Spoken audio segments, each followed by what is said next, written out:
And welcome to this week's Sexual Health Hub here on Bell Secrets. It's a special edition, and today I'm speaking to the fabulous Sahara Knight. Sahara is a British Indian content creator, mainstream TV and movie extra, and adult performer who's worked in the business since 2004. Now, Sahara did chat with me on Twitter. We've been in contact for a few years. I think we met Sahara at the Porn Awards a while back. And Sahara wants to have a bit of chat about sexual health. Hello, how are you? Hi, Matt. Look at all that information you got on me. Are you stalking me? Yeah, off your Twitter profile, yeah. Yeah, so I thought we could have a little chit-chat today about sexual health. And, you obviously see what goes on Twitter with performers and myths and just everything that goes on. And I saw this week, actually it was last week, there was quite a lot of to-ing and fro-ing about what shall we say, HSV. Yeah, herpes. Whether it's HSV2, genital herpes, or cold sores, and a lot seems to be like stigma surrounding it. So I thought it might be a good idea to sort of destigmatize the whole herpes, cold sores, genital herpes, and also the legalities around whether you have to disclose your HSV status to people. So yeah, because obviously in the industry, you get tested every 28 days or 14 days, depending on what companies you're working for, and you got sort of the set testing, and herpes isn't a set test because a lot of people test positive for antibodies for it, whether it's HSV1 or HSV2. Like myself, personally, I know I haven't been tested for herpes, but I know I would test positive for HSV1 because I suffer from cold sores constantly. Same here. To the point, but I'll get about once or twice a year, especially when I'm run down or when I'm tired or when I'm just feeling a little bit stressed or not had enough sleep. And obviously, you get a cold sore, you take time off work, you don't work. Spoke to various clinics, Dean Street included, and it's not something that you have to disclose to people. Like you wouldn't say to somebody, "Oh, I've got HSV1." What's your thoughts on that? Well, do you know what? You probably know, but not what I think about that. But usually I'm quite vocal on Twitter when stuff like that comes up. But we had, as you probably know, a couple of weeks previous, quite a lot of stuff on Twitter about all sorts of different STIs. And when particular tweet, when that particular tweet came out about the herpes, I think I was a bit out of energy and I was just like, oh, do you know what? I can't be bothered. So I actually completely agree with what you've said, because I mean, so many people get cold sores. The herpes virus, whether it's one or two, lives in your system anyway, but along with other viruses as well. So yeah, I think you're absolutely right. I think it is stigmatized, and also with just cold sores. I don't know how you feel when you get one, but if I get one, I don't go out because I feel dirty. But that's surely... I don't feel dirty when I go out. I mean, normally I show it off. I'm terrible. I think that's really healthy. Yeah. I feel it coming on, and my cameraman tells me off because I'd be like, oh, I can't work today, and I put it on OnlyFans going, oh, I'm really unwell, I've got a cold sore.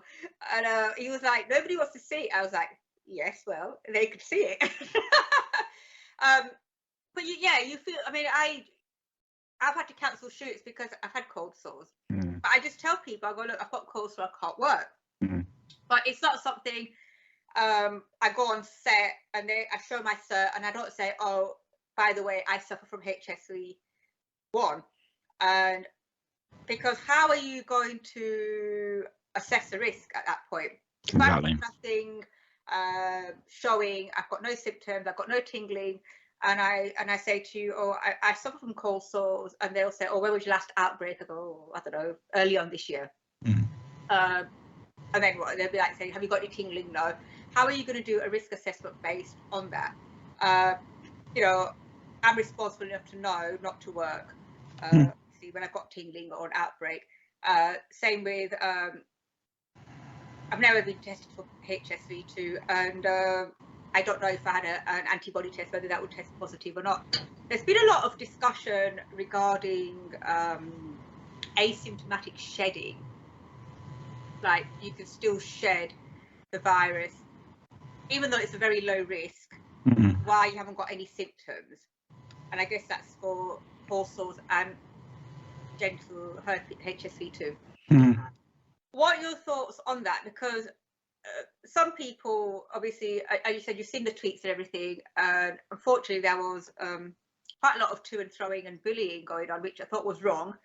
There was a lot of finger blade pointing going on, which I thought was wrong, and people trying to find out who they caught it off as well, which is quite a minefield in itself, right? Because then you are sort of finger pointing people saying, oh, I caught it off you. I mean, it's difficult, I guess, if everything comes back, if your blood tests come back negative because you haven't developed enough antibodies, but your swabs are positive. At that point, you think to yourself, okay, I did have HSV2 before. I've actually caught it off somebody on a shoot. At that point, I just sort of think, do you know what? You've caught it. Let's deal with it now, rather than pointing fingers to try and work out who you've got it off. It's like any STI at the end of the day. It's, you know what I mean? You'd be like, who are you pointing fingers at? Oh, you gave it to me, you gave it to me, you gave it to me. And it just, I'm not really sure how to even sort of deal with it, really. Because I said to this person that maybe as an industry, not as an industry, as an individual, if you really wanted to know somebody's sexual history outside of the Dean Street test or the private test that we do, you know, maybe it's just up to the individual performer to have a little medical questionnaire, to ask the questions beforehand, before you start your shoot, before you arrange a shoot, to say, you know, do you suffer from cold sores? Do you suffer from X, Y, Z? I don't know. You put anything on that at that point. What would you like to know? And that way you can make an informed decision. I mean, again, I don't really know how you'd make a risk assessment based on HSV2 or HSV1. I guess, you know, you might ask the questions, you know, when was your last outbreak? But if your last outbreak was 2 months ago, and then you sort of say, oh, have you got any itching now? No, nothing. You know, at that point, I don't even ask anybody, because I think so many people have it in the industry anyway. Back in 2004, when I was working in the States, like, loads of performers had it, but it's never disclosed. So yeah, there was that, obviously. So I think it's like, how do you try to break stigma? I think there's more stigma for some reason. I don't really know, but some people think there's more stigma surrounding HSV2 than it is HSV1. I'm not sure why. Do people think it's because it's like because it's sexual? But because because course, I mean, more people catch cold sores, because obviously if you're asymptomatically shedding and you did a blowjob, you could pass HSV1 on, because you could catch HSV1 and 2 genitally. So it's more common to catch, obviously, through not swapping, but, you know, sharing toothbrushes or cups or towels or whatever. But nobody seems to be like, oh, I've got cold, so it's all right. But yeah, it's like, and I guess maybe it's just what do you call it, a bit more education of people who've had herpes, just to be aware. So genital herpes, because apparently once you've had, your recurrence isn't the same after you've had your first bout. Sometimes they say you just get little blisters, or you might not get any blisters, or you might get like a little sore, or what else was there? A rash. Yeah. And it's rash. You don't always get, you know, your symptoms lessen over time, so it might not be the same as it was initially. So maybe it's just people. I mean, I said to one person, like, maybe it's just, if you feel tired, or if you feel not tired necessarily, but if you like run down or ill, maybe it's just best to take a few days off just in case. Because I always find that my cold sores come up when I'm really tired, like when I'm really run down. Oh yeah. Or super stressed, or haven't slept very well, and I'm just a crazy person. Yeah. And it's interesting because the asymptomatic shedding, it does depend on which medical practitioner you see and which research you read, because some of it actually does say that you don't shed if you're asymptomatic, especially with herpes 1. I would call it herpes 1 rather than 2, because just with 2, because of the nature of where it is, it's just harder to see. So you actually might have symptoms, but you can't see them. That's kind of my understanding of it in a relatively limited way. I did used to be a nurse, but I'm going back 20 years. But, you know, as research changes, it's interesting, because that was a part of the reason why when I was watching that, I was like, oh, I can't be bothered, because my understanding of it still is that if you are asymptomatic, it is highly unlikely that you're going to pass it on. Well, that's the information I was given by Dean Street and the private clinic as well. Yeah. But without a doubt. I think but I am what wondering is a lot of people turn to Google and they become Google doctor. Now I shouldn't really laugh, because I'm not a Google doctor, but I do look on Google, but then I also follow it up and I fact check it through various people before I put information out there, because lots of people look on Google and go, oh, Google said this and Google said that, and it's sort of like you're putting a lot of information out there that's not quite true. Yeah. And it's actually like the information you're providing is actually incorrect and making it worse than just listening to the information that you're being provided by. But again, this person had been provided information by their hospital, and they were told that, you know, you can asymptomatically shed. And I mean, on a one-to-one basis, like, would you want to know if somebody was HSV2 or HSV1 had, you know, were positive for it? Because, you know, more than likely most of us are positive for one or both. Yeah. So yeah, absolutely. In your, say, work, you know, say if you were in the industry, or your personal, I mean, in your personal life, you don't say to somebody, do you? Even if you say to them, "Oh, get a sexual health test," you don't say to them, "Oh, hold on a second, do you have HSV 1 and 2 before we do anything?" Never. I've never done that. No. What I mean, I'm now, kind of years ago, I probably wasn't as kind of using condoms as much as I do now. But generally speaking, I would probably use a flavored condom for oral anyway. So part of that would be a part of my world I don't really need to know. However, some of it is just like I'm not really bothered, and maybe it's because I get cold sores myself, so I know when I've got that feeling that I'm probably gonna spread it. And it's exactly the same for herpes 2 as well. Do you see what I mean? So but if I had with HSV2, so let's talk about genital herpes, because this was the first time I'd heard that.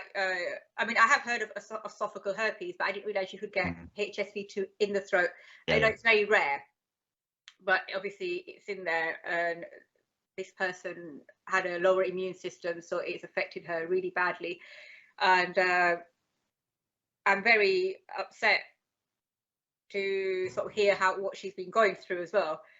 So I did not refer her, but I did ask Pineapple Health Support to speak with her, because I think it's just this whole thing of disclosing, like, when I don't really know. It's like, well, is it? Do you mean by that? When do we stop? You know, what condition do we not disclose? Is that what you're talking? It's like, I mean, you know, you've got your sexual health cert, okay, and I haven't seen anybody, like, whether in Europe or America, have herpes on there. You know, like Dean Street said, they don't test for it because a lot of the population would test positive for it. You know, huge amount. A huge amount will test positive. I know private clinics do give you a result on a marker to show whether you're infectious at a given time or you're not, right? It's what are your thoughts on disclosure though? Well, there's two ways of looking at it, because it just came to mind. On the one hand, from a purely personal, not professional point of view, I'm just not bothered, quite frankly. And I'll give you a very short example. Is a few years ago, I had a phone call from a sexual health clinic way out of my area telling me that I'd been exposed to syphilis. And I was in the greengrocers at the time, and she said, "Oh, hello, it's Penny from Warrington Sexual Health Clinic." I was, "Hello, Penny from Warrington Sexual Health Clinic," and people were kind of looking because I was so kind of open about it. And she said, "Oh, really sorry to tell you, but you've been exposed to syphilis." So I went, "Oh, no problem. Thanks for telling me. I'll go to the clinic tomorrow." And it just didn't bother me because whoever it was had obviously had the responsibility when he was getting his tests to give them my number, which I thought was fantastic. So I went to the clinic, turns out it was fine. So from that point of view, obviously that disclosure was really helpful, but we need to watch that we don't cross a line where we're giving information that we don't really need to give. Do you see what I mean? I don't know if that's... Yeah, these are, you know, because when I spoke to Dean Street and I said to them about, I was trying to John about disclosure, and he was like, "Well, you don't have to tell people you've got suffered from cold sores or anything, right?" Yeah. But some people think it's irresponsible that you're not telling people. Hence, my suggestion then was, if you really want to know about people's sexual history, maybe have a little questionnaire that you give to performers that you may be working with beforehand, that they, a little tick box, you know, I don't know what else you put on there, HSV, I don't know. Everything. So many things come to mind at that point, because outside of HSV, it's like then you sort of say, I know there's a whole thing going on, you know, things kick off, but then you sort of say, "But do you do parties? Because if you do parties, do you do oral without?" Because obviously, like for me personally, if you do oral without, it nullifies a cert. Or no, if you do oral without with an uncertain person, let's with an uncertain person. So if you rewind that back to escorts, and you know, I'm not talking about what people do, but in an escort booking, if you're a certain performer and you provide escorting, if the male client then performs oral on you without a dental dam, that also nullifies your cert.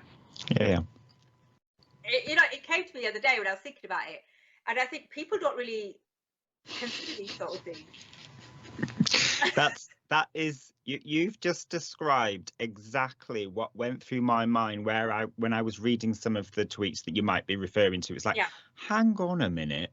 And the kind of the other side of it is before, when I was saying, you know, there's kind of two sides to it. One of them is, disclosure is great, but then the other side of it was, I'm wondering about, just kind of going back to the herpes, and then we'll kind of move on from it, is maybe that's a conversation we weren't having that perhaps we need to be having, and we just weren't aware of it. Do you see what I mean? As risks increase, it's like, oh, actually, I hadn't really considered that, you know. And most of the time I would use condoms for oral now, but I mean, I spent years not doing that, because who did, right?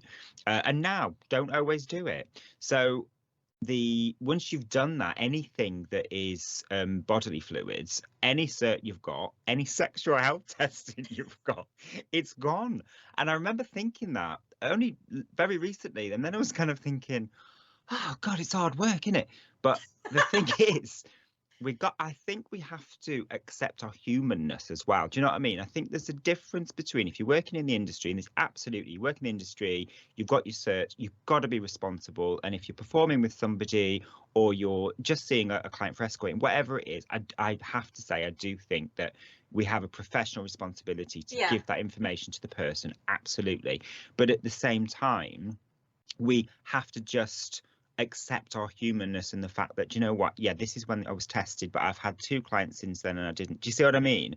It's about transparency. And interestingly, I wrote an article recently on, I think it called it "The Problem with Condoms," which kind of sounds like I'm dissing condoms, which I'm not. I'm just being honest about how men flop quite often when we get a condom packet out, stuff like that. And I finished the article with, "This isn't perfect, but sex never is," because it's a messy article. It's kind of like, I'm encouraging to use condoms, but actually they're really quite difficult to use sometimes. Do you see what I mean? Sex thing is quite messy. I mean, when you, like, I'm going to take condoms for instance, right? Okay, you've got a condom on, right? But if you've got, let's go back to herpes, right? If they're around, if they're not on the shaft, right, for a male, if they're not on the shaft, and if they're around, that condom really is, you might as well get a femidom and cover the whole bloody thing, right? Because it's the skin, it's like syphilis at the end of it, it's skin on skin, you know, it's the whole monkeypox thing, right? So covering a shaft, you're not covering the You're not covering the balls, right? Can you imagine a condom that covered the balls? Hey, You're not covering the balls. No, don't tell everyone. Don't tell everyone. Let's do it. We'll patent it. But yeah, so it's like, oh yeah, okay. You do a blowjob with a condom. Okay, fair enough, right? But then you lick the balls. Yeah. And they ain't got no condoms on, right? Exactly. They're not covered in plastic at that point, right? The same thing with oral on a woman, right? There's less chance of catching anything from a woman. No, there isn't, right? No. People still think this, right? And even now, people think, oh, you're not going to catch anything from a female, like if you do girl on girl and stuff like that. But it's like, you could catch stuff from a girl. Of course, and HSV would be one of the bigger ones as well that you could get, and HPV also. Yeah. So it's like, if you're licking pussy, you've got to cover it with a whole dental dam. And it's like, then I thought the other day as well, it's like rimming, right? People do rimming with you see it on clients or whatever, right? And you're like, you've got to cover that shizzle with a dental dam. Do you know what? You might as well put latex pants on, right? Have you done it? Have you done rimming with a dental dam? It's just like you can't breathe. No, I haven't. You've got a face full of plastic. I very rarely escort. So all my rimming and stuff is done in just for porn. Yeah. And again, so even in porn, right, I think to myself, you're rimming male and females, but the males don't get an ass swab. They don't get a rectal swab. I mean, I started asking men who are male performers who I work with to get an oral swab, because until recently they weren't even getting an oral swab. But like now there's so many crossovers. Me makes no difference. I work with everybody, bi, gay, trans, whatever, right? But it's like, at least get if you're doing straight, if you're just a heterosexual guy, right, just make sure you get an oral swab done, right? And like, to me, I think to myself, and if you want a girl to lick your ass, get your bum swabbed. Yeah. Just be good, right? Yeah. It's partly them, but even now, I don't understand it. When you go to the sexual health clinic, they will give you the test dependent on how you've answered the questions. Yeah, they do. And most of the time, they don't know what they're answering. So I've had, therapy clients talk about they've been to the sexual health clinic, but they've still got symptoms. I'm like, did they do exactly what you've just said? Did they do a bum swab? Did they do a throat swab? No, they didn't, because I don't go with men or whatever it is. And I said, just ask for all of them. But, yes, they need to take some responsibility. But also, if they're not medically trained, why the hell are the sexual health clinics not testing for everything? Personally, I think it's monetary based, because obviously they save money on swabs, right? Yeah, it is monetary based. I remember when I came back into the industry in 2018, going to Dean Street, and it was like trying to give me a swab for oral and rectal, and they'd be like, but just give it to me. Like now, you just say to them, I want 3 swabs, and they just give it to you. There's not really too much hoo-ha about it. But at the start, it was really like trying to get blood out of a stone, like trying to get these swabs. But I understand swabs are expensive, obviously, through working with the private referrers. Sometimes they're charging, well, you can get a cheaper swab, but at one point they were like charging 100 quid a swab then. Wow. How much it is, right? But I know from somebody else who works for a local health authority in sexual health, but it's in I think Redbridge area.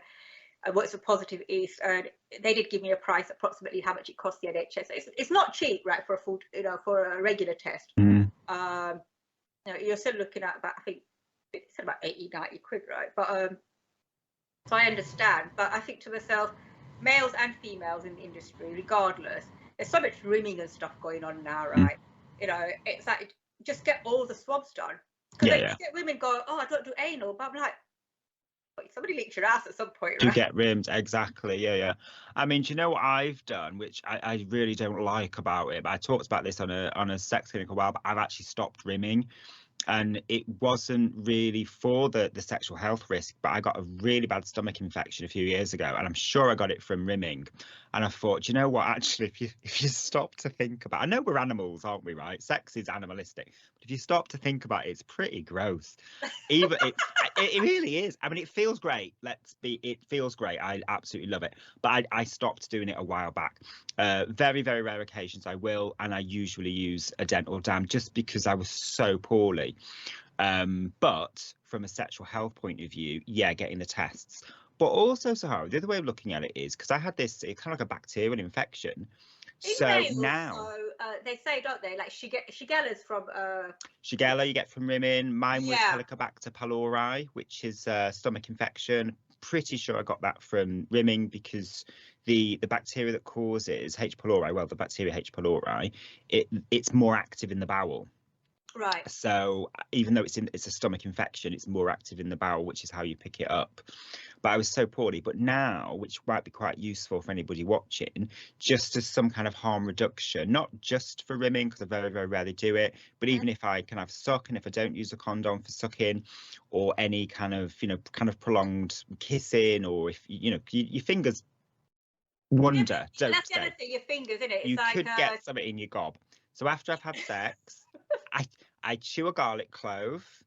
right. I gargle with echinacea, which is a herb, which is really good for your immune system, and then I eat some ginger and honey. Yeah. Do you So think it's so good to be like a lot of these STIs and health conditions? It's like if your immune system is healthy, it's going to. I'm not really sure. I mean, I used to work in sexual health, so like some people you work with, whatever. Say you've caught something and they never catch anything. These so people, annoying, yeah. and they've never tested positive for I mean, touch wood, since I came back to shooting, I haven't tested positive for anything. But when I was first working, when I started in 2004, and I was doing a lot of studio porn, I think I had chlamydia and gonorrhea. And gonorrhea I had once everywhere. But it was all, I mean, but I didn't have any symptoms. But one of the girls I worked with, she was really poorly. So yeah, some people don't get anything. Now, do you think it's just their immune system fighting it off, or they're just lying? No. I think it's definitely immune system. From myself, from people I've had sex with, from clients in my therapy practice, it's definitely an immune system thing, because it's interesting, because I've been recently looking into like the whole kind of chemsex movement and how it's increased and stuff like that. And when I used to work with chemsex orgs and sex worker orgs who worked with men who were chemsexing, when they first started with the chemsex, they would actually get away with it basically. And as they'd been doing it for longer and longer, they hadn't slept for days, their immune systems were low, they hadn't eaten. That's when they were getting STIs. And also, from kind of a part of my sexual health arsenal, I have a naturopath and I have a herbalist.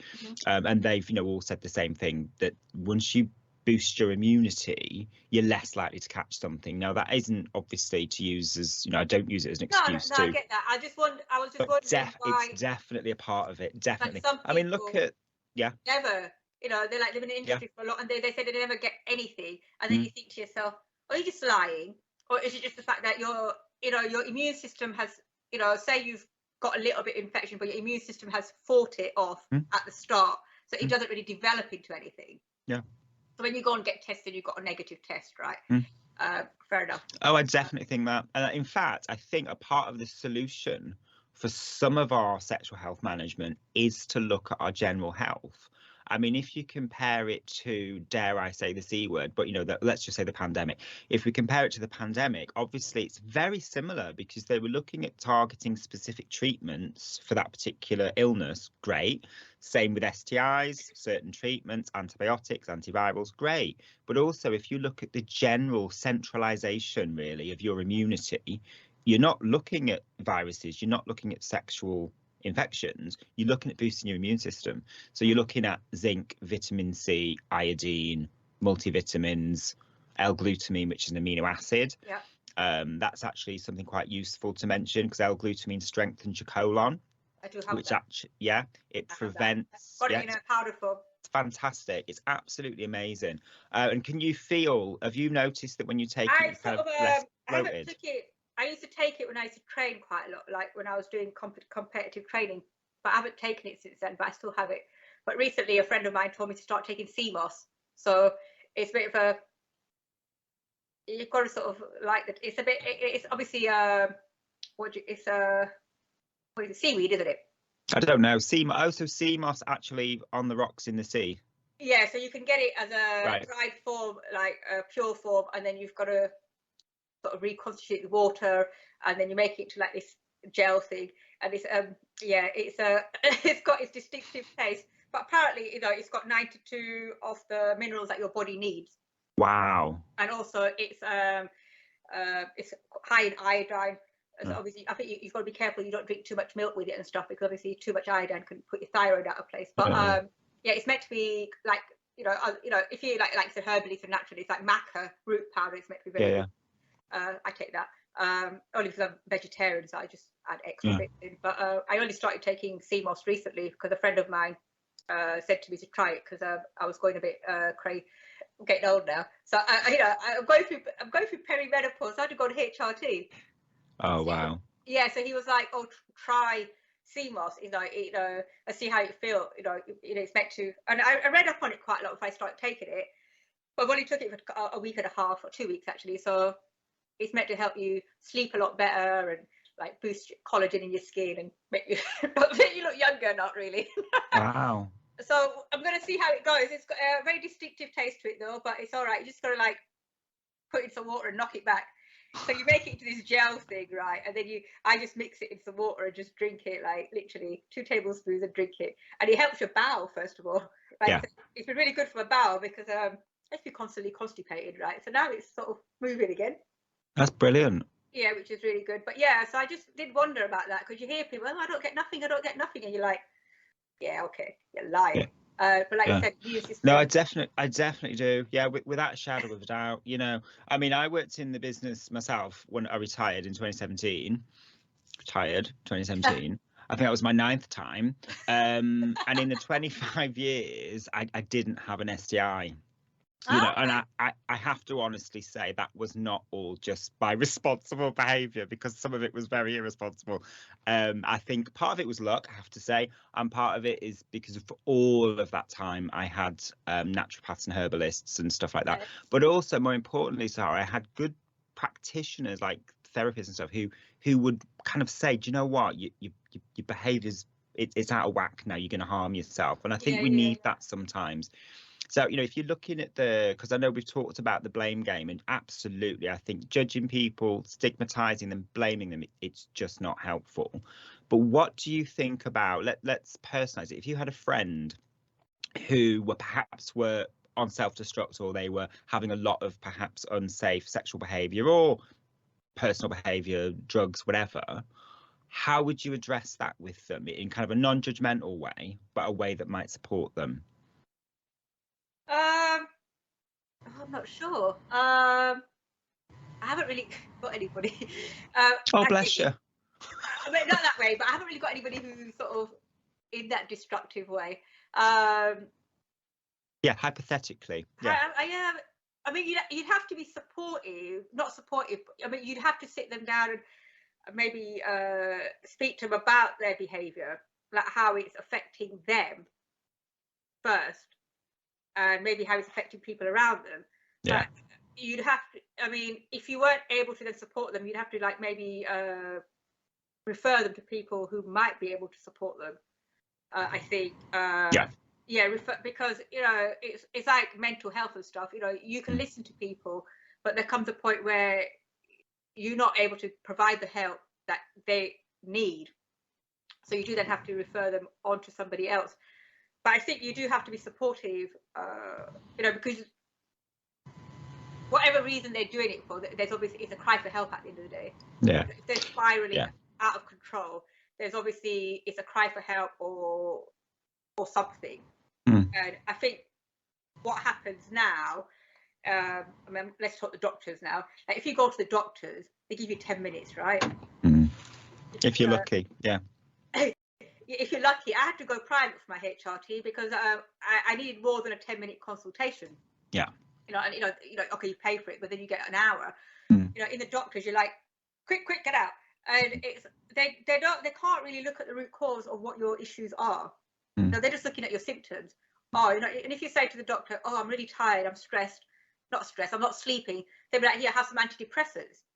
And you think, I'm not really depressed. I'm just, you know, like my private doctor said to me, he said, oh, if you'd gone to the doctor's, your NHS GP, he said they might put you on antidepressants because you said that you're a bit, you know, not crazy, but, you know, you're not sleeping, you're not eating very well, you know, you're tired constantly, and they might have just gone, oh, your libido is down, your mood's down, oh, you're just depressed, right?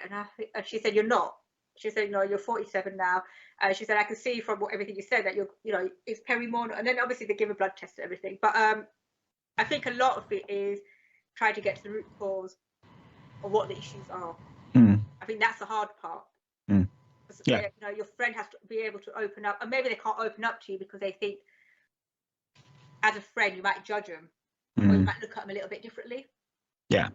Whereas a stranger doesn't know them, so they're just gonna chat to them on a completely non-biased. I mean, yeah, absolutely. I think that's what it is. That you know, you have to be in a place to sometimes just say, okay, I'm just gonna refer you to some outside help, and hopefully they can help you. Because they might not be able to open up to a friend because they might think that you're going to judge them based on Y and Z.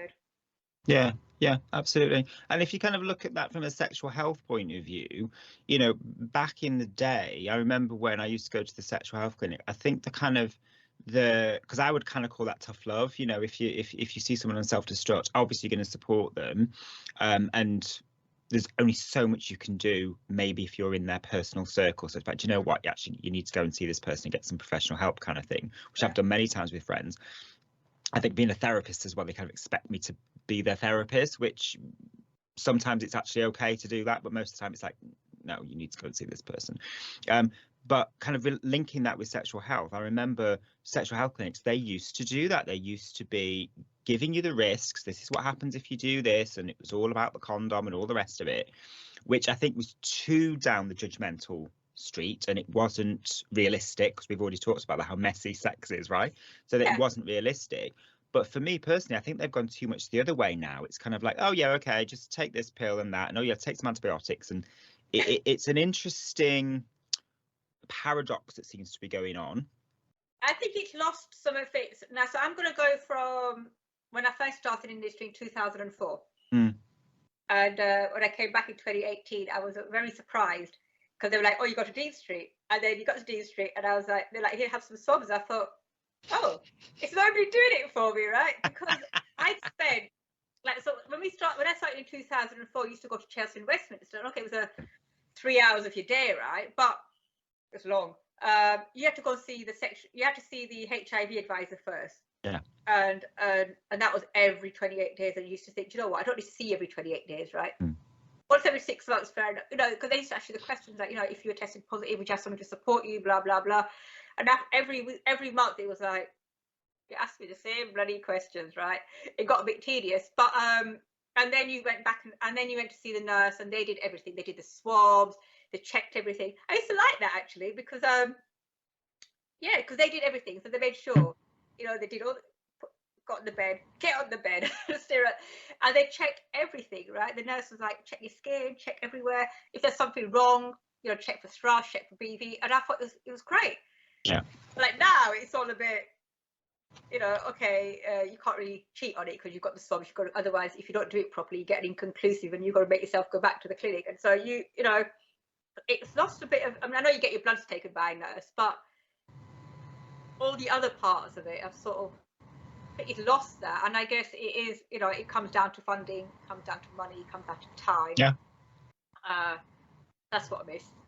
That's what I miss. I completely agree with you. I mean, I do all mine at home now with SH24 poster one, because it would be exactly the same if I went to the clinic. You're doing it all yourself anyway. So I do that because it's convenient. But I completely agree with you, because the last time I went, in fact, it probably was the last time I actually went to a clinic, was when they'd stopped doing it themselves, doing it for you. And I was like, what is this? And she was like, go in the bathroom and do this. And I was like, oh, and I hate, contrary to popular opinion, I hate anything up my arse. So I actually prefer a nurse to do it, because if I'm doing it, I'm like, oh. You know what though? I was in the clinic today, and I'm terrible. It's like trying to shove that swab up your ass, right? It's dry as fuck, first of all, right? And then in your throat, I'm always like, yeah. And I've got to make sure, right, now I do it properly, because a couple of times I've had an inconclusive. So I've had to then traipse up again, either on the same day. So it's only taken me 2 hours there, 2 hours back. So then I've had to traipse up again or wait till the next day to go up. And it's just like, sort your machines out, Dean Street, right? Stop giving me an error. But it's like, even you make sure, like, get it right in there. It's not, because, you know, you don't gag as much as somebody else does it. Exactly. Yeah, because they know exactly what they're doing, right? Yeah. You don't gag as much as somebody else does it. You do it yourself, right? You think, oh my Lord, they must be thinking, what's she doing in there? A friend of mine, he went to get his swabs done today, and he was like, the nurse, he said, oh, nurse was really rough. I said, what do you mean? He said, oh, she just shoved it up there, up his ass, right? And I said, that's what they normally do. They don't put lube on it. No. It's the lack of lube that I hate, because it feels horrible. And sometimes, you know, the cotton stays up there. I think you have to push down on it like you're having a poo, right? Yeah. To put it up there. Otherwise, it's like, if you don't bear down on it, it's not going up there. It's a bit like dry. So you've got to like push down and push it up. Sometimes it goes up really easy, and sometimes it's like, nope, it's not happening. No, but I do wish it was back. I mean, I think in some places they still have nurses doing it. Yeah. Which is great. But I really do wish, because they did it so much better. Well, exactly, and they're trained to do it. And the thing is, you know, it's going to sound terrible. And they also checked for changes. I remember, because they used to check for changes in the skin area, you know, because one thing, like some people might not notice that they've got warts, like genital warts, right? Because they might be slightly higher up inside.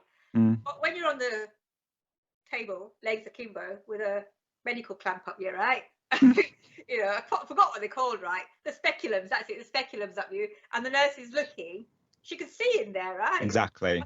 You know, she can see up there. She can see little bits and pieces, and say, oh, you know, this and that. So I think, I think that sort of thing, because, you know, you might miss things like genital warts, especially if you're not really checking. Like, for females anyway, if it's internal, unless you put your fingers up there and having a good rummage, you've got to have a good feel. And it's the same as anally. You might, you know, you might have to put your fingers up there and have a little feel about, right? Because you ain't knowing otherwise. Exactly. And of course they can use a speculum for the arse as well, especially if they suspect. I have had speculums up the bum when they've done swabs before, and I haven't either. I remember going privately to Regent Street, and they were the first time they used a speculum. I'm like, what are you doing? And it's a really small That's not going to go up there. Yeah, it was a really small one, and I thought, actually, that makes sense, you know. Okay, because you lube it up at that point, you put it up, and you've got a bit of an opening, and that way they can have a little look. Yeah. I haven't got any problem with the doctor looking in my asshole or my vagina, just to make sure it's all good, or the skin's the right colour and stuff. You know, it's Oh yeah, it doesn't bother me either. I mean, I remember years ago when I went to see it was a female doctor, because I got like an aching in my bollock, and my dad had testicular cancer, so obviously it was a slightly high risk. Yeah. And she was like, oh, I think I'm gonna have to have a feel, and I'm really sorry. And by the time she'd finished, I'd already dropped my pants. I'm like, I really don't care, just you must have seen thousands, right? It's like you see one bollock, you see them all, don't you? Exactly. So we've talked about a lot of the challenges. What do you think are some, or maybe just one, of the solutions around not just sexual health generally, but this kind of blame game? And you mentioned to me when we were messaging about, what did you say? Something about are you clean? That was it. The question of, are you clean? Oh, yeah, that I really hate. I mean, me and Jason worked on this quite a lot, and we tried to get rid of the wording. The connotations of clean or dirty. Like, people still use it. People go, oh, I've got a clean cert. And oh, interesting. Yeah, people still use this, and like, I see it on Twitter quite a lot. Oh, my cert's clean, I've got a clean cert. And I think the education there is, it's not clean and it's not dirty. If you have an STI, well, okay, if you test positive for an STI, you're not dirty by any means, right? You know, you could be the cleanest just because you got an STI. That's like saying to somebody, oh, you got a cold sore, you're dirty. Mm. Or you got tonsillitis, or you're dirty, right? Because tonsillitis is called the kissing bug. Is it the kissing bug or something? Yeah, it's mono. It's in the States. It's mono. They call the kissing bug. Yeah. But I think sometimes, yeah. Yeah. So things, you know, so we don't call any other diseases that we get dirty. No, we don't. We don't. So people keep referring to, oh, I've got a clean cert. Mm. And that's what I wrote the other day. It's like it's not clean or it's not dirty. It's just you're negative or you're positive. Mm. And if you're positive, you get it treated. You tell your immediate partners or who you've worked with, and that's it. You get yourself, and then once you're treated, you're able to get retested, and then you get another cert, or you know you get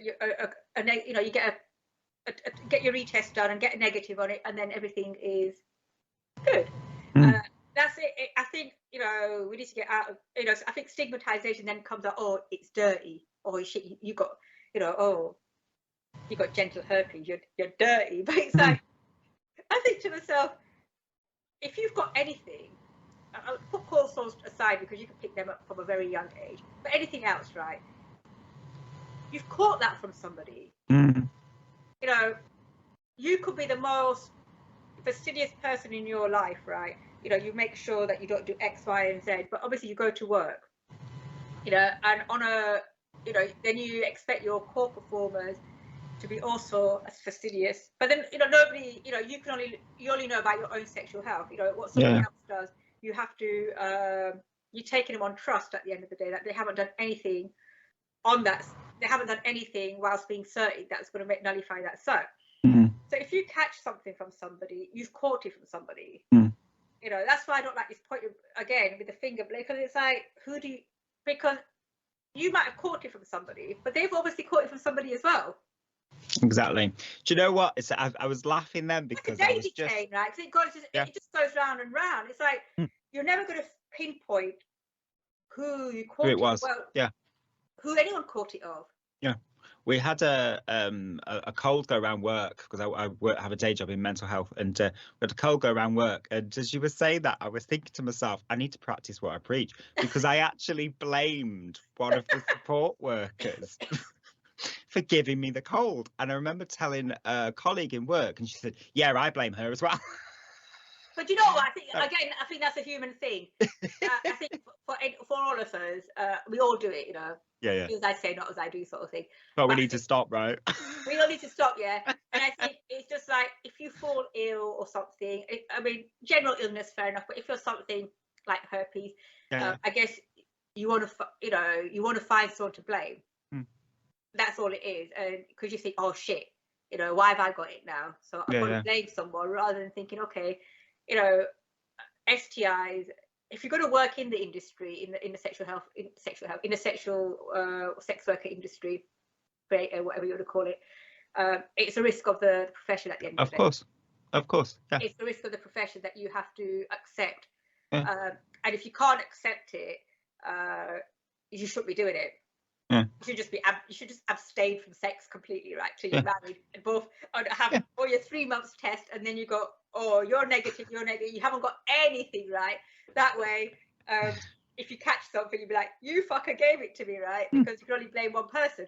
But I think, you know, working in the adult industry, you have to be prepared to accept certain risks that come with the job. No matter how much precautions you take. Because a cert is it's just a piece of paper at the end of the day. Yes, you've been tested, everything on that day. I tested today, I tested negative for everything. But you know, incubation time, you know, I worked with somebody a week ago. Did I work a week ago? Yeah, a week ago. Hopefully, a couple of, you know, gonorrhea, chlamydia might have, you know, if I had it, would show up already, but other things might not show up. You know, even, you know, if my immune system is relatively healthy, even herpes might not show up. You know, I might catch it from somebody. It might lay dormant in my system for yonks. And it might not come up for a year or 2 years or 3 years. It could come up at any bloody point, could it? Like a friend of mine who's not a sex worker at all, couple of years ago, about 5-6 years ago, and she rang me and she was like, oh, I was like, what? She said, I've got these blisters down here. And I was like, they sound like herpes. And she was like, I haven't been with anybody. She said, I haven't had, you know, X, Y, Z, right? And I was like, oh, you know what? They could stay in your system for ages. I said, absolutely. And, you know, maybe I said, if you're run down at the moment, maybe they just flared, maybe it's your first flare up or whatever. Because she was like, but I haven't been with anybody, blah, blah, blah. And, you know, for X, Y, Z time. And, but yeah, that's the thing as well. It's like, you know, it can be in your system for years and years. Yeah. Because it lives in your nervous system, doesn't it? Well, genital herpes lives in your nervous system. I think in your throat lives in one of the glands that go down to your nervous Absolutely. system. Yeah. And there's something to do with, excuse my shaky knowledge on it, but there's something to do with kind of an enzyme or something at the base of the brain. It gets triggered by stress and then goes through the body. You know what I mean, right? What we have to tell people is, don't stress. And so when I just chill, it's fine. No, because you know what, I say this because when I had my hormone test, when I had my blood test off my hormones, the GP was explaining to me, she was like, obviously in females and in males. So she said, you've got estrogen and progesterone. Then obviously females also, you know, and males have DHEA, which converts to testosterone. Yeah. But she said, if you're very stressed and you're, you know, for females, if you're females, she said to me, shouldn't be doing low fat diets regardless, right? Because it blunts your hormones. It doesn't make them work optimally. Stress blunts DHEA, which in turn produces testosterone. In men, she said, oh, you know, men's DHEA, when they're low, obviously they've got low libido. And she said, it's also, you know, erectile dysfunction. They said it also to do with stress. So don't stress. Oh, yeah. So many things are stress related. Absolutely. Thank you for gardening. Gardening's great. Yeah. No, this is the thing, though, because if we're looking at solutions, and one of the solutions is obviously from a sexual health point of view to boost your immunity. Gardening grounds you anyway, and it relaxes you. So it may seem unrelated, but it's actually not. It's like, you know, as you probably know, my day job is sex coach, and people get really surprised when I'm talking about their nutrition and their lifestyle and relaxation. So my hormones were a bit whack. So sort of HRT, and I took up gardening and DIY. Yeah, really helped me. Yeah, just getting away from the phone, the computer, being outside, ground, soil, just fresh air, away from the stress. And God, I tell everybody, I got gardening. Gardening's great. It was stress. Yeah, absolutely. So she said to me, you need to cut your stress levels down. Yeah. Because it was affecting my sleep. Yeah, I mean, hot flushes and stuff, but there are some nights I don't sleep. But sleep was, you know, and I know people are out there going, oh, it's all right, you sleep when you're dead. I'm like, no, I want to, because sleep is really important. You know, people are like, oh, you can survive on 4 hours sleep. And I'm thinking, I can't survive on 4 hours sleep. Like, no. If I miss, you know, if I end up getting up early quite a lot, I think one night I couldn't sleep at all. And I struggled to sleep, and I had to be up at 4. I got up and went to the gym, but by the time I got back, I was so knackered, I had to go sleep. And then it fucked me up for the next few days. So over the weekend, I had to literally, I took a melatonin, and I was like, one of the little tabs, and I thought, I'm just going to sleep. And I think I slept for 9 hours straight. Yeah. But like, these people are like, oh, it's, you know, oh, you don't need sleep, you don't need sleep. And it's like, your body needs sleep. Absolutely. Rest, recuperate, and your body recovers itself while it's sleeping. So if you're not sleeping, it's not having a chance to recuperate or recover anything. Exactly. 7 to 9 hours adults need on average. Everything happens, but also we process emotions in our sleep. People don't realize that you can't process certain emotions when you're actually awake. You need to be sleeping to do that, which is one of the theories of why we dream, because it's actually just our bodies processing events, which obviously has an emotional link. So sleep is vital. I mean, I'm terrible. I can sleep for 12 hours. When you have crazy dreams, right? Yeah. What's your brain doing with you? Because you know, sometimes I have, oh my God, you know, it's like I get up in the morning, and even though I've slept, right, I think I feel really tired. But it's because I haven't been So I'm on this. I've got a sleep app on my phone, right? And it's not a Fitbit, but so what it tracks, I'm not really sure, but it tracks something.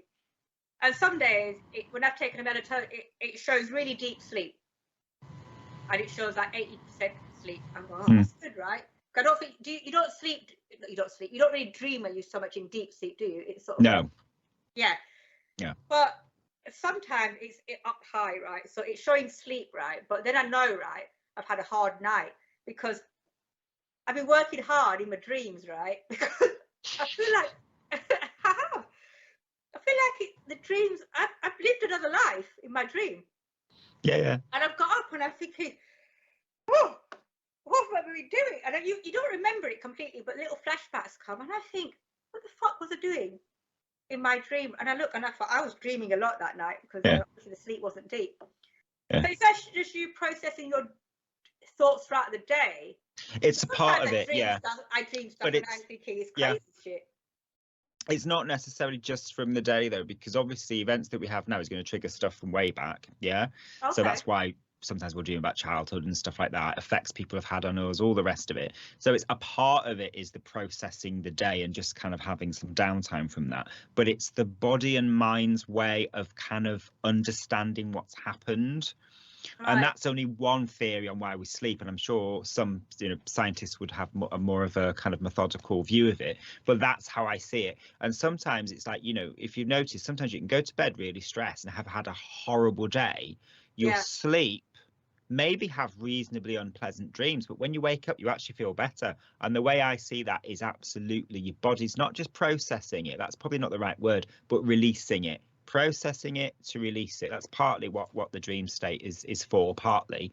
And then there's more kind of mystical woo-woo aspects which we won't go into because we'll be talking for hours. But sleep, because I see a lot of people posting these, I'm going to put it, these alpha male shizzle, right? Put the sleep when you're dead, you don't need sleep. Sleep's for pussies. Okay, mate. And I'm like, mate, I love to sleep. I like to have an afternoon, like I haven't had one today, but I sometimes have a little afternoon nap. I've got an hour, have a little sleep. It's all right, you know what I mean? Yeah, a lot of psychologists recommend that, like a power nap, isn't it? Yeah, a power nap, and that also. Nap. I have an hour. That's all right. They say 20 minutes, not the 40 minutes, but I think sometimes if I've got up early, like today at 4. Today I didn't get a little nap, but sometimes I've had lunchtime. I think, I'm just gonna have a quick snooze and get up again and do my stuff. And I'm like, so you need it. Oh yeah, absolutely brilliant. I think we've looked at self-care there. I think that's quite a nice way to start rounding it off. It is. Look, we've spoken for just over an hour, nearly an hour. Fabulous. Is there anything else you feel you need to say? If we're looking at solutions as well, because we've looked at self-care, boosting your immune system, let's just give me a little bit more, just briefly, on the clean thing. In fact, actually, let me tell you what I do with it, and then because we're looking at solutions. So when I get asked that on Grindr, for example, very often they'll say, "Are you clean?" And that is usually exclusively referring to HIV. So. I have to say, in recent, I would say the last 18 months or so, less people are asking me, which I'm pleased to see, actually, but it still does happen. So regardless of when it started and everything, my response is always the same. Yes, I've just had a shower. Yeah. Then they'll come back with, no, I mean, are you clean? And then I'll just repeat it. It really pisses them off. Yes, I've just had a shower. So I'll pull them in, and then usually they'll just block me. And then sometimes they'll say, actually, I'm referring to your HIV status. So I said, I'm absolutely fine with you asking me HIV status. I'm not fine with you stigmatizing it. Do you see what I mean? So that would be my kind of way of solutions, if you like, which is just down to education. What would you say around that? I think you're right. It's down to education. And I think and I think stigma eradication also then means that we have to work on the wording of how we discuss things. Like, like they're on a cert, the doctors don't write clean, dirty. Right? I know. It's mad, right? It's mad. Can you imagine? You'd be like, HIV clean, syphilis clean, gonorrhea dirty. Yeah. It's like it's either non-detected or it's a negative. Yeah. And I think we have to educate people even like everyday, not just the industry, but as everyday people, like, you know, civilians as they call it, that we need to look at people's STIs in the form of positive, negative, not clean or dirty. Just, you know, I guess if education is pushing, you know, let's start saying negative or positive. Yeah. And you know, that will get rid. I'm not saying that will get rid of a lot of the stigma, but it will start maybe reducing the stigma and maybe not having so much stigma. Like, you know, so you've caught, you know, I've seen quite a lot of girls who do porn and escorting are very, you know, are against, you know, are saying that it doesn't matter if you get an STI, right? Because they are, you know, they are treatable at the end of the day. Mm-hmm. You know, why are we stigmatizing STIs so much when we get other communicable diseases as well? You know, no, you know what I mean? It's like we get lots of other diseases, but nobody, you don't say, oh, chicken pox, oh, you're dirty. Yeah. But it's interesting because, like, you know, as I mentioned before, if I get a cold sore, I do feel there is a sense of dirtiness, but I'm aware of the fact that it's come from conditioning. Because herpes is linked to STIs because it's called herpes, right? Doesn't matter that it's herpes 1, yeah? So it is about the education, and also it weirdly and kind of, again, paradoxically, as you've said, yes, STIs are mainly treatable with antibiotics and stuff, but also maybe the more we do talk about STIs as any infection, as we've just talked about boosting your immune system, gardening, vitamins, minerals and stuff, actually then maybe we would need less treatment for STIs because we're being really open about it, and actually our immune systems are stronger. What do you think? I think you're right. I think everything you said, you know, immune systems, health, being more open about it, because I mean, as you know yourself, there's a lot of STI, not a lot of STIs, but you know, there's super strains of certain things out there. You've got super strains of gonorrhea. Yeah. They're becoming antibiotic resistant. You know, I read somewhere about back that at some point some STIs like gonorrhea, chlamydia, are going to be so antibiotic resistant they're going to be untreatable. Exactly. Now, yeah. What happens at that point? You know, I think there was one article where a guy had to go to hospital to be on an IV drip to be treated for a gonorrhea because it was some super strain from Europe. I don't know why everything happens in Europe. It's weird, right? Do you know what I mean? It's like, you know, let's talk. I know we're carrying on, but all these recent outbreaks, not the herpes, but syphilis, they've all been from Europe. And they all knock the UK testing. Oh, UK testing is rubbish. Oh, UK testing is shit. UK test 14-day testing is shit. It has to be 14 days, not 28 days. But somebody said, you know, a 14-day test, 28-day test, window periods and whatever, right? Incubation times.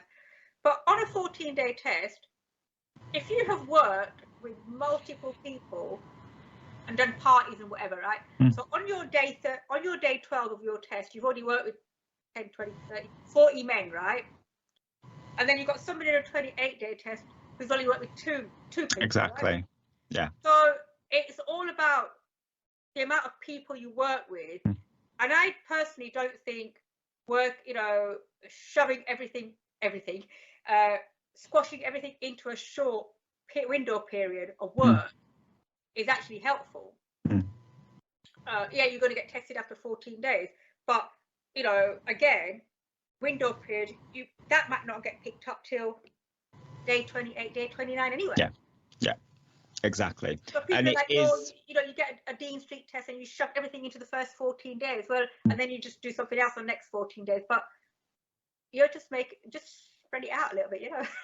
Yeah, exactly. And also, isn't it, it's just down to individual behavior, right? Because if you're having more sex, you're going to get tested more regularly. That's a part of it. It's common sense. You know, there's some elitism with the STI. I have the gold card of STI testing. Well, okay, but how many people have you shagged? There is elitism because, you know, people are like, oh, you know, somebody said I only work with people with a private test. That's fair enough, right? Because at that point, that's boundaries. You're allowed to have that. Say 14 days private test, 3 swabs, right? Fine. You're just cutting out riffraff that you don't want to work with. That's how I look at it, right? Because if you've got your boundaries, you're just cutting out the riffraff you don't want to work with. You know, in the UK, our funding for our testing, not our NHS testing, is every 3 months. that's what the funding's for, right? So I would say to people, they do us a favor by testing us every 28 days anyway. I mean, you probably could get tested more frequently if you're doing a home test, but then you're not going to get a certain stuff with it, right? So if you want a cert, Dean Street are very strict now. You know, today I said I'd like to book in for another test, and she went, your earliest time you can get is November 15th. I said, well, that's 28 days, that's fine, right? Yeah. You know, because people are trying to sneak in there every 14 days, and you know, they've clamped down on it. Because as somebody, the other guy, the person who works for the local health authority said, well, what you've got to think about is they get a certain amount of money.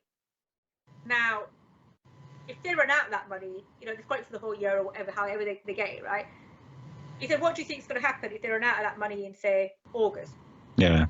And they've still got to get through to December. They're going to have to cut services down because sex workers decide they want to get tested every 14 days or every 7 days, right? So you're taking away from the public as well. Yeah, that's true. Yeah. Or it means that they'll have to cut other services down. I know sexual health funding has been cut quite a lot, but you know, local health authority, you know, the government, you know, they just said give it to local health authority, and then they decide where they're going to spend it. And I know sexual health, so you know, the clinics do the best that they can. Yeah. You know, with what they've got. You know, like some clinics, like Whittle Street Safe, you know, they will only test you for, as she said, hepatitis B and hepatitis C on your very first visit. Yeah. Then obviously, they give you if you can be injected for hepatitis, you know, vaccinated for hepatitis, they'll do that, and then the right immune. But they don't test for hepatitis C every month. Dean Street never used to do that. They just moan about it. Now they do. Yeah. But again, it's like we have to work within the realms of what the NHS can offer, and I think the NHS actually do a fantastic job with what they do. Oh yeah, I agree. I mean, I've seen the standard so far as how many people they see in a day go down quite dramatically, as we've said before, because you have to do it all yourself, and there's so many people going in now. I mean, my nearest really is Manchester now, just because where I'm living at the moment, and you can't get an appointment. That's why I partly do my post. You just can't get an appointment. Yeah. And I think which is a shame, because when you go, I think they're fantastic. I think the other thing is people don't understand what I mean. I could explain the UK testing, but you know, in Prague, not TT, but in Prague, they still do the old syphilis testing. So they do the RPR. But where they put it right down? No, I'm not really sure what they do, but they do the RPR and the TPP. Oh, got you. Test. Now, whereas we do a total antibody test, which is IgG, IgM. Yeah. So it checks active and present infection. Yeah. And then obviously if it's positive, they will reflex it with the RPR. So obviously but in Prague they do the RPR TPPA, and they think that is so much better than what we do, right? Yeah. You know, and so when people go, oh, but they do more testing than us. They don't. They've got a syphilis test that they do an active infection and an antibody test. Yeah. And they do a trichomonas test, right? Which we used to have. Yeah. We used to have that in the when I was getting tested in 2004, we used to get tested for trichomonas. Yeah. It was just part and parcel of the whole thing. They used to even check you for thrush, right, and BV and everything, right? Everything. It's great. I miss it. I miss them days. Yeah. Although, do you remember when they used to put the swab right up your urethra? Did you ever have that, or was that before your time? Males.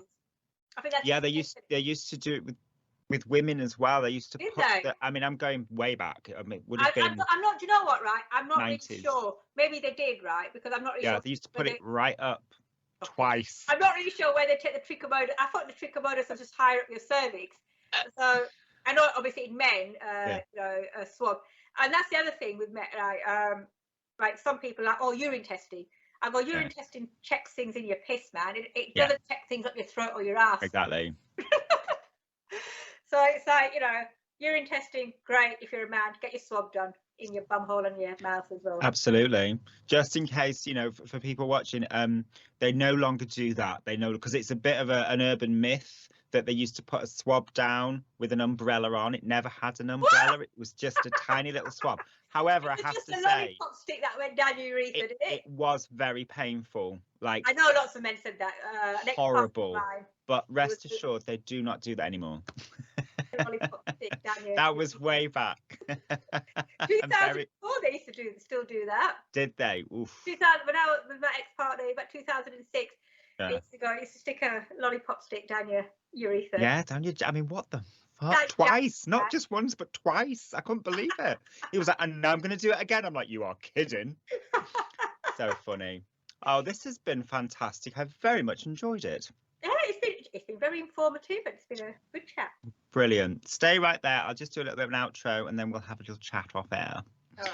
That's it for this week's Sexual Health Hub. Thank you so much for joining both myself and Sahara. I'm sure Sahara will be back chatting with us again soon, and I'll be back next week on Shh here at Bell Secrets. Take care until then.